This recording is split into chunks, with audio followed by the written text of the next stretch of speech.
What's happening, everybody? I hope you're doing good. I'm doing great. It's a beautiful evening. Thank you very much for stopping by. You are very much appreciated. You know it. I see you guys watching us very much from South Africa. I greet you. Sanibonani. I greet you from Rwanda. Bite. I greet you from Mozambique. Kumentao. I greet you from Nigeria. Ghana. I salute you. Uganda. Jebaleko. Kenya. VP.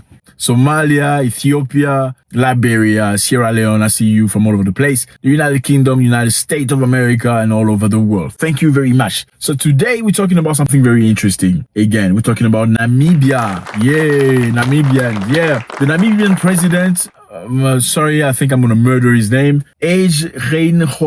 Please correct me on how to, please correct me. H. has made a comment that's very, very interesting about nations, about BRICS, about Security Council. So basically what he was trying to say is, as BRICS is coming together and most countries are coming together to try to form this new group of countries that are standing very strong for their rights and for their values, BRICS should not become finally like the United Nations Security Council that has 5 countries permanent whose veto are heavier than any other country. So in other words, BRICS should not copy what had happened with the United Nations. So Mr. President of Namibia, H.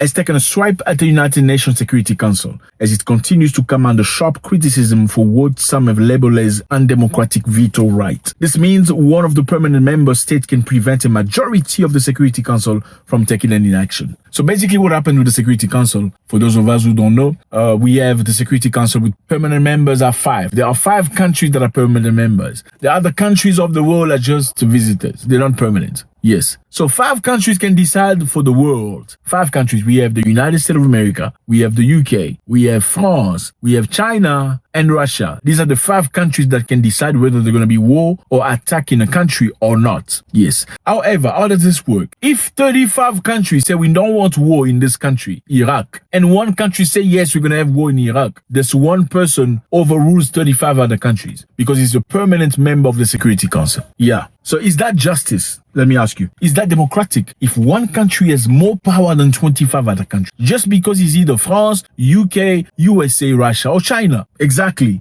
That's what has happened in many instances. Syria was attacked. Not many other countries refused to see that attack. But some country part of the Security Council decided to go and bomb Syria. Iraq was attacked. Many countries were not for it. Because some country of the Security Council felt that they needed to go to Iraq. They went and destroyed completely Iraq. They didn't deserve that. The same thing has happened over and over and over and over. And people just watch because they cannot do anything about it because they are not permanent member of the Security Council. Ex-president of Zimbabwe, Robert Mugabe, made a speech many years ago speaking about that. The Security Council need to be changed. We cannot have permanent members. We need to alternate. We need to give Africa a voice. Because if you look at it, France, USA, UK, Russia, China, where's Africa? Where's Africa? Who fights for Africa's rights? Nobody. So Africa is just there. You're just like following the crowd. You just participant. And Mugabe said it well. The bosses in the Security Council say you shall never have the powers that we have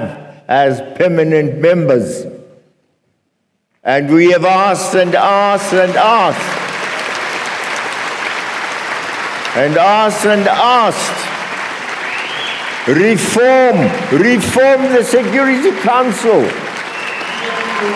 Robert Mugabe spoke very bravely about it. He said we cannot continue living like we are following you, like we are participants. We don't mean anything. Muammar Gaddafi also tore the United Nations paper because he felt that many countries were just dominated. They were just participants. Their voice was not heard. So the Namibian president said, I wouldn't like to see you going to have the BRICS, the original members, to be like the United Nations Security Council. And the rest will be others with no veto right. In that case, we are not adding anything. I want equality. I would like to know the condition under which the small countries will be member of the BRICS. So he was asking genuine question. I wouldn't like, if we are going to have, and I don't know the conditions for membership for others, I wouldn't like to see we're going to have a BRICS, the original members, to be like the United Nations Security Council. And the rest will be others, will be General Assembly members, no veto right. In that case, we are not adding anything. We are going to have a group of original members who will be the Security Council 5 with a veto rights, and we come in, if you come in as BRICS and others, are you going to be named one by one or just others? We don't have any veto power or say.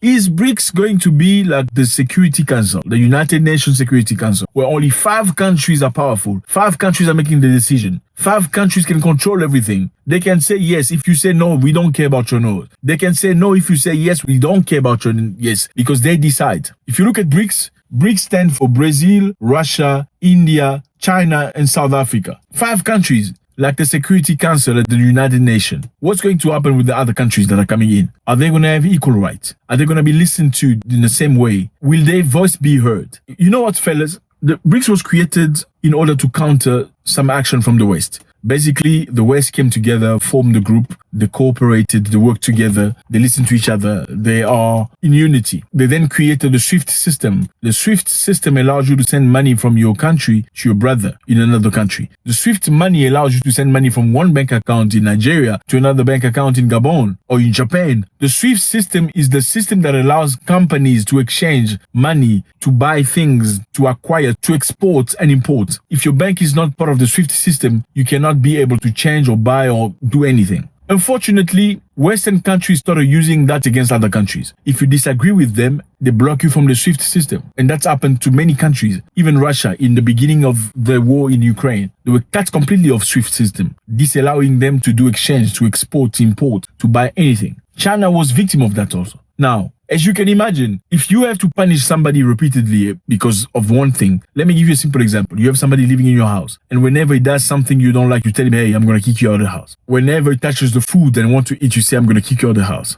Guess what's going to happen? He's going to find an alternative way to you, meaning he's going to be prepared to the day you're going to kick him out. He's going to go find somewhere. In case you kick him out, he's going to go and not suffer. That's exactly what China and Russia and others did. They created an alternative to the SWIFT system. They also created BRICS so they can stand strong together and exchange. Doesn't matter what situation they are in, they can continue to live and survive. That's actually what has helped tremendously Russia to stay out the waters during this very difficult time. Now, the BRICS has been established and many countries want to join the BRICS. 40 countries have officially expressed the need to join BRICS. But why do they do that? Because they believe in freedom. Western countries generally, if they give you money, if they lend you money, they want to tell you how you're going to spend the money, how you're going to act with the money. In the case of Uganda, Uganda was receiving a lot of money from Western nations. They ask Uganda to conduct itself in a certain way. You have to conduct yourself in this way. Uganda refused, they cut the money. With the BRICS, you're not going to be subjected to that. With the BRICS, if you ever have to get anything from BRICS, you just have to obey the rules. Do your own things. They're not going to try to get involved in your internal businesses. That's none of their business. So the fear here is what? BRICS is powerful now because some countries have joined. They said at BRICS summit in Johannesburg on Thursday, Cyril Ramaphosa of South Africa, current chairperson of the group, said Argentina, Egypt, Ethiopia, Iran, Saudi Arabia, and United Emirates would become full members from January 2024. So Egypt, Ethiopia, Iran, Saudi Arabia, United Arab Emirates are all going to become part of the BRICS from January 2024. So the economy, the money, the GDP is growing much, much bigger than the Western countries. Now, Namibian president question is very simple. Are you going to respect other countries that are joining BRICS? Or are you going to become like the United Nations where 5 countries have authority over everybody else? Are we going to be fair? Are we going to have a voice as small countries because all countries are not the same? Are we going to be respected? That's what it is. Let us know. President Cyril Ramaphosa, equipped with response, said, BRICS does believe in equality. And I can assure you that there won't be any United Nations Security Council effect in BRICS, with some countries having a veto power. Our belief in equality and respect is what really defines what BRICS is really about. So fear not, my dear President. Thank you, President Gengop. BRICS does believe in equality, and I can assure you there won't be any UN Security Council effect in BRICS, with some countries having a veto power. Our belief in equality and respect is what really defines what BRICS is all about. So be rest assured, your fears must be waylaid. So fear not, my dear President.